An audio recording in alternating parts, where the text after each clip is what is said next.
Bonjour à tous et bienvenue donc dans cette nouvelle vidéo aujourd'hui consacrée à la loi de l'attraction. Voilà, c'est un sujet qu'on m'a demandé de développer en vidéo, donc me voici. Alors, la loi de l'attraction est une loi universelle. Voilà, et les lois universelles sont de l'ordre de la physique quantique, c'est le fonctionnement mathématique, si vous préférez, de notre univers. Donc l'effet miroir, de comprendre que l'univers est un miroir, en fait que l'extérieur est une masse vibratoire qui est en miroir avec la fréquence qu'on émane nous-mêmes. Voilà, donc c'est ce qui s'appelle l'effet miroir. C'est pour ça qu'on attire à soi ce que l'on vibre et non pas ce que l'on pense avec notre mental. Et donc, en fait, apprendre ce genre de loi-là nous permet d'avoir plus de clarté sur notre réalité au quotidien, de mieux comprendre les choses et ne surtout pas remettre sur l'extérieur des fatalités, etc. Donc là, on se ressent sur soi, on se dit, bon, l'extérieur, c'est mon intérieur manifesté, je ne peux le voir.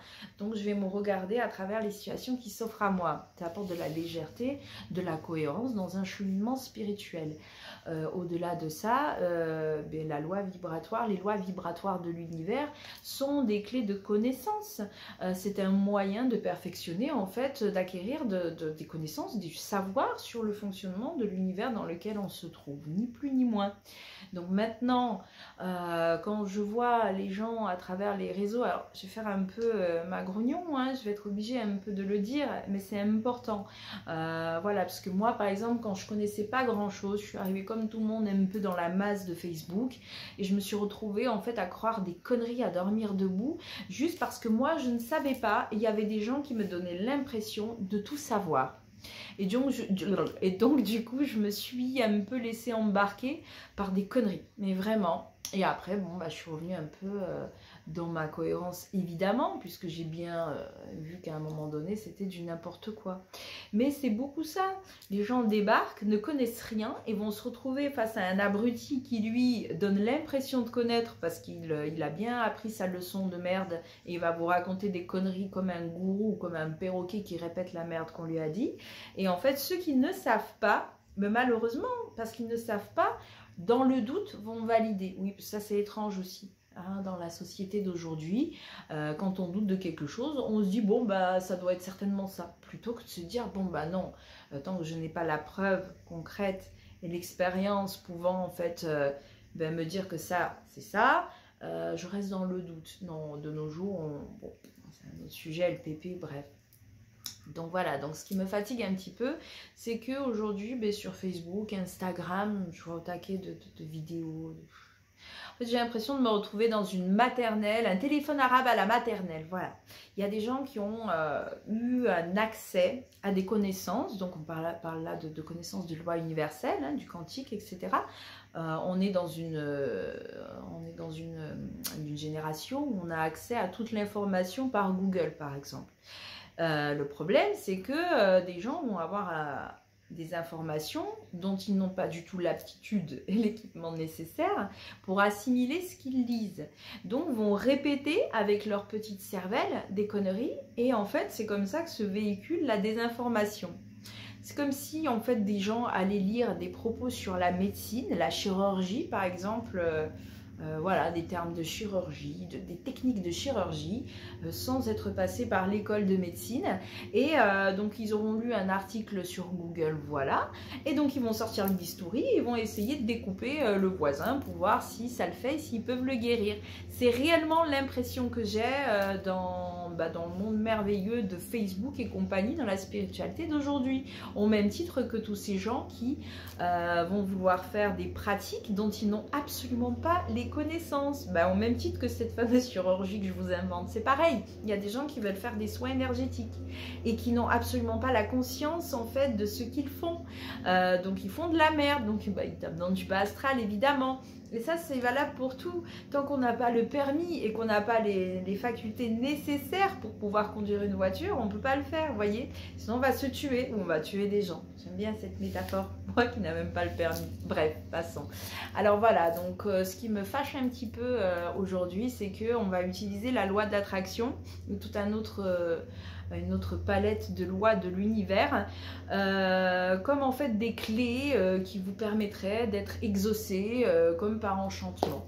Ouais, la loi de l'attraction, en fait, c'est Gérard Majax, quoi. Il vous fait il vous fait apparaître des trucs dans votre life. Il suffit de lui demander, ce serait fabuleux quand même, mais ce n'est pas comme ça du tout que ça marche.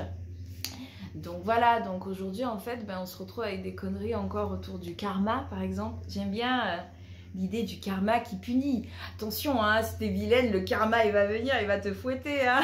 C'est rigolo quand même de croire ça. Mais en fait, ça c'est quoi? Le karma, c'est quoi? C'est la création de chaque instant. Ce que vous créez s'appelle le karma, c'est votre création. C'est l'instant T de la vibration en fait, c'est ni plus ni moins. Il n'y a pas de karma qui vous punit. Ça, vous savez, c'est quoi? Le karma qui punit. La loi de l'attraction, les trucs de pensée positive. Fais des bonnes actions, comme ça tu auras du bon en retour, etc. Là, la branlette mentale des luminous de Facebook, pour ne citer que ça, en fait c'est tout le côté religieux, c'est la vieille trame, le vieux caca qui se trimballe depuis 2000 ans là avec le même schéma religieux. Fais bien tes prières et tu seras exaucé. Le karma. Oui, le karma il est méchant, il te punit. Le Dieu, il te juge à la fin, il te punira.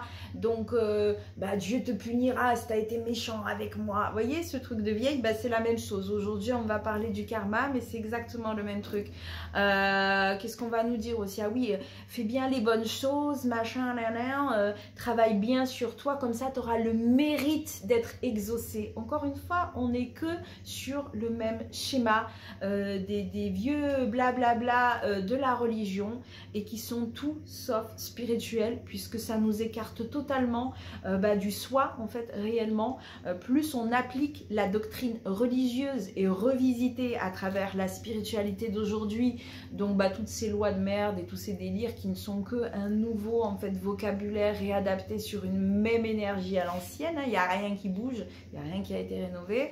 Donc en fait toutes les personnes qui suivent cette trame là s'écartent totalement de soi, ne sont pas du tout dans la spiritualité, ils sont juste dans une nouvelle doctrine, dans une religion, on pourrait appeler ça la religion de la spiritualité ou la religion ésotérique, oui voilà, je pense on pourrait aussi. Donc voilà, donc je voulais un petit peu rappeler à tous qu'il n'y a pas de clé pour la spiritualité, ça doit être en fait juste une voie de travailler sur soi, de s'améliorer pour vivre au mieux en fait soi-même, ce qu'on est, accepter réellement notre structure dans son entièreté, de comprendre que la vie nous offre le cadeau de nous voir à l'intérieur et de nous découvrir, puisqu'on ne peut pas s'auto-regarder dedans, à moins de ce peut-être si on se tourne les yeux et tout, bon, je pense, oui, désolée. Non, mais voilà, on ne peut pas s'introspecter tout seul comme ça. Par contre, on peut regarder la vie dans un autre angle de regard et en fait permettre en fait de se connaître au mieux pour évoluer tout simplement, pour avancer et ne plus être contraint à la soumission en fait d'idées des autres, etc. Donc c'est un peu ça la spiritualité. Il n'y a pas des clés pour avoir une superbe vie. C'est pas parce que vous serez clairvoyant, que vous aurez je ne sais quoi comme faculté ou capacité, qu'il ne vous arrivera plus rien de mauvais dans votre vie, parce que sinon ça n'aurait ni queue ni tête. D'ailleurs, quand on apprend un petit peu à étudier le fonctionnement de l'univers, on comprend qu'on est dans un monde duel et que toute cette dualité a totalement sa place. Et donc là, on accepte beaucoup mieux l'essor de la vie, comme on dit. Voilà, on essaye de traverser ça sans trop se faire mal au cul, sans tomber dans la déprime, etc.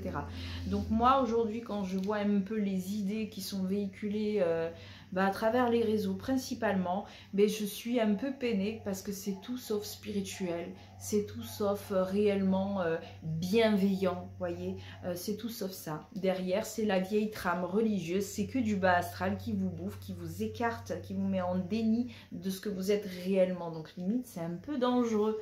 Bon, sans pouvoir mettre du danger de partout, mais quand même, voilà, c'est pas cette voie-là. Au même titre que les pratiques en magie, parce que bon, je parle d'éveil spirituel, mais je parle souvent de magie. Mais la magie, c'est pareil, les pratiques que vous mettez en marche, moi, je fais de la magie tout le temps, pour moi, l'univers, j'adore tout ça, ça c'est mon côté witch, et c'est comme ça, et ça fait partie intégrante de moi-même, hein. Donc tout ça, en fait, me sert totalement pour avoir une meilleure spiritualité, une meilleure acceptation, parce que c'est vraiment moi, hein, pour le coup, je m'invente pas des trucs, c'est comme ça, c'est dans ma structure, et donc, plutôt que de me taper dessus en me disant que je fais mal les choses, je suis juste dans l'acceptation. Et toute la magie, en fait, je je l'ai ramené dans ma spiritualité. La magie que je pratique aujourd'hui, c'est une magie en fait qui est tournée vers l'univers, son fonctionnement, ses cycles de vie et qui me ramène constamment sur le travail sur moi pour m'épurer des peurs, etc. Je ne fais que travailler sur moi-même et depuis que je fais ça, je vais super bien. Donc voilà, donc encore une fois, mais pareil en magie, mais la magie, les pratiques dans la magie, alors ça aussi, hein, de nos jours, on a l'impression qu'il y a une espèce de carte, c'est à la carte, vous allez au resto, alors moi je vais être médium, ah je vais être passeuse d'âme, oui non mais je veux faire ça, moi je vais faire des dégagements, ah nana, en fait on dirait des espèces de, je sais pas, on dirait que des gens ils sont en train de choisir sur Netflix qu'est-ce qu'ils vont regarder et qu'est-ce qu'ils vont se télécharger pour que ça le fasse. Mais non, en fait, il n'y a pas de bon, bah il me faut ça, ça et ça et ça, et là j'aurai mon trousseau de clés complet, et là je serai une personne fabuleuse. Non, c'est que de l'ego. Arrêtez aussi avec ça, avec la course aux dons. Alors, à ceux qui se racontent d'avoir des dons. Alors, rien que les gens qui emploient le mot j'ai des dons, ils se trahissent déjà eux-mêmes parce que quand on a un niveau de conscience un peu plus évolué, on comprend qu'il n'y a aucun don tombé du ciel. Donc même votre vocabulaire, votre façon de vous exprimer, ben en fait vous trahit en fait votre manque total de cohérence et de connaissance. Donc voilà, j'avais envie d'un petit peu pousser mon coup de gueule là-dessus pour... juste pour ces personnes qui veulent se lancer là-dedans, qui n'y connaissent rien encore une fois et qui entendent des conneries un peu partout, ne tombez pas dans ce panneau de suivre une doctrine et de suivre un truc, vous voyez, parce que suivre un truc imposé, c'est de la doctrine en fait. La spiritualité, ça doit être un moyen en fait, un chemin qui est totalement unique et personnel et qui n'est que le vôtre. Et une personne qui vous accompagne, donc qui va pas faire le gourou à vous imposer des trucs et des doctrines, un bon guide spirituel, un bon mentor, c'est quelqu'un qui va vous ramener sur vous et qui lui par exemple ne fait pas du tout pareil que vous. Et c'est pas le but de faire des copies de soi, hein. Enfin moi qui enseigne un petit peu à certaines personnes, le but c'est pas de faire des copies de Queen, de toute façon c'est pas possible, la Queen est inimitable, mais de ramener les gens sur eux-mêmes et en fait leur apporter la clarté sur eux-mêmes. Voilà, c'est tout. Donc voilà ce que je souhaitais vous expliquer un petit peu à travers cette vidéo. Donc je vous invite tous à étudier davantage pour les personnes qui me posent la question, alors comment on fait pour se mettre à la pratique? Étudier, étudier, étudier. Tant que les choses ne sont pas limpides dans votre tête par rapport à ce qui se présente à vous dans votre vie, n'essayez rien d'autre parce que derrière chaque porte, le bas astral qui se trouve. Bref, donc voilà, ce sera le mot de la fin. Je vous souhaite à tous une excellente fin de journée. N'hésitez pas à me poser vos questions. Comme d'habitude, j'y prendrai beaucoup de plaisir à répondre. Des bisous à tous.